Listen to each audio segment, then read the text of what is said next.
Hi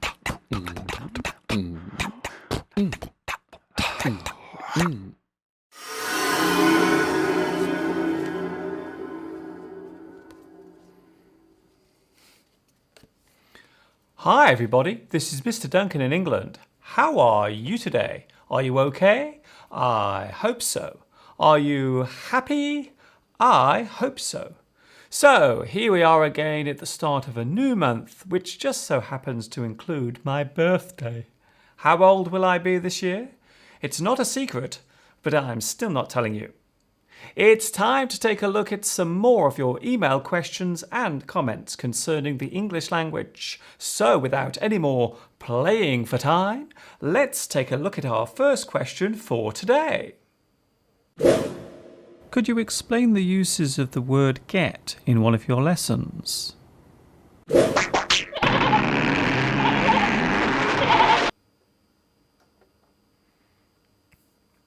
This question was sent in by Alessandro and Pasquale, who both happen to live in Italy. The word get is most commonly used as a verb, but its usage can vary quite a lot. It can mean fetch, to collect something. I'm going to get some water. It can mean climb, get up the ladder. It can mean jump over or move across, get over the gap, get across the lake. It can be used to show an improvement as an alternative to become, get better, get well, get stronger. It can mean reply or respond, get back to me soon with your idea. It can show a change of position, get out of bed, get up from the floor. It can be used to express understanding, such as the grasp of an idea. Do you get my meaning? Oh, I get it now. In anger, it can be used to order a person to leave or move away. Get out of my house. Get away from me, you horrible man. Thanks for the question, and a big salve to everyone watching in Italy. Practice and practice. During last week's edition of Ask Mr. Duncan, I mentioned some of the various gerunds and infinites which exist.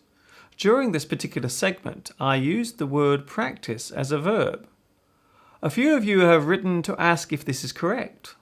Well, in some cases, the word practice spelt with a C can be used as a verb, such as in American English.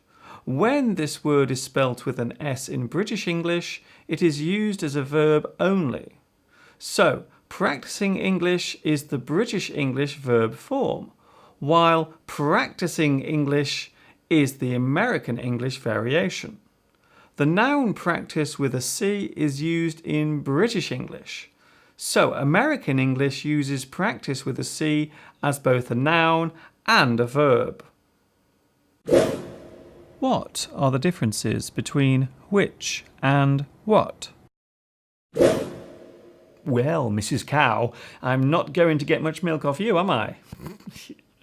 Yeah. This question was sent in by Linh Vai Nguyen, who lives in Vietnam. The words what and which are both pronouns and can be used interrogatively. This is a way of asking a question. The main difference is that one is used in reference to time or an action, and the other is used when asking about an object or when offering a choice. What time? What day? What name? What are you thinking? What would you like?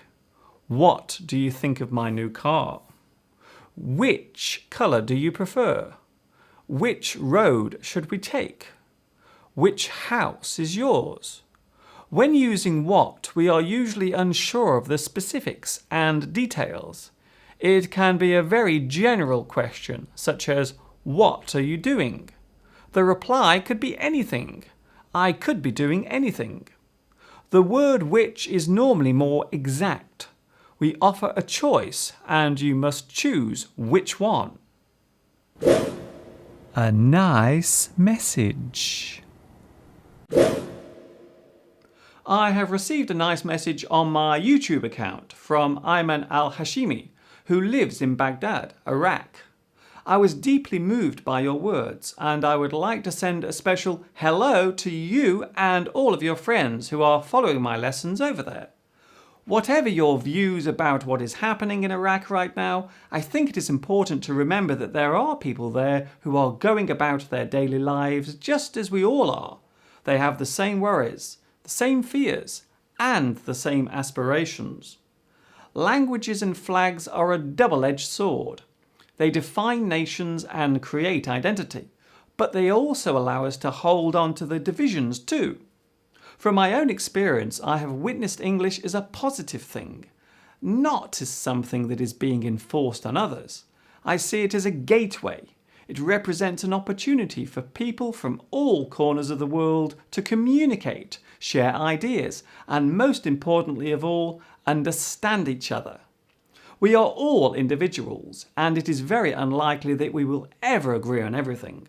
But surely it is better to talk and disagree on a few things, rather than create language barriers and be completely misunderstood. I like to think that English can break down these walls, and that someday we can all live and let live. Thank you, Ayman, for your message, and a big hello to those watching in Iraq. How do we express dates in English? Are there any variations? This interesting question was sent in by Sansei, who comes from Laos, but at the moment is studying in Thailand. When reading numbers, there are certain rules which must be obeyed, especially where there are many zeros. A good example is the beginning of the last century. We normally read this as the year 1900. After that, we will say 1901. This continues up until 1999. After that, we say 2000, then 2001, 2002, 2003, until we reach 2009. After that, we have a choice. We can either say 2010, which may be written as 2010, or we can simply say 2010. Here in the UK, we are now talking about the 2012 Olympic Games, but most people will refer to it as the 2012 Olympics. One of the most confusing parts of expressing numbers is when we are mentioning a date that includes a day of the week, month, and year. In written English, we tend to put an emphasis on the day, followed by the month. For example, the 12th of August occurring this year would be written like this, or like this. It would be spoken as the 12th of August 2010.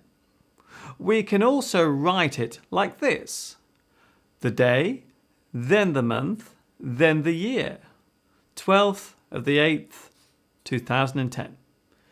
In some other countries, the order is different. The month comes first, then the day, and finally the year. So it would read like this. Thank you for your question, Sansei, and a big hello to everyone watching in Laos. Some more body part idioms. This part of the body is called the shoulder, and there are some idioms and phrases that exist in English using this particular body part. Give someone the cold shoulder, to ignore someone or exclude them from your life. Shoulder the responsibility, shoulder the blame. To take responsibility for an action, you take the blame for it. Have a chip on your shoulder. To carry resentment and direct blame towards one person or a group of people. A shoulder to cry on. A person who will offer you support during bad times. They will support you with a shoulder to cry on. Is it better to watch English movies with the subtitles in English or in our native language? This question comes from Mahmoud Riyad, who lives in Egypt. The answer to this question is both. These days, many DVDs are produced for a world market, and because of this, the subtitles are often available in many languages on one disc. So I would encourage you to view the material with the subtitles in your native language first and make notes, if needed, of certain words. Then watch the movie again, this time with the subtitles in English. This will allow you to compare the words you are interested in or unsure of. This exercise will allow you to learn new words while at the same time become accustomed to the faster delivery of speech. You can also watch movies spoken in your native language with English subtitles. These exercises will allow you to build up your word power and improve your listening skills at the same time.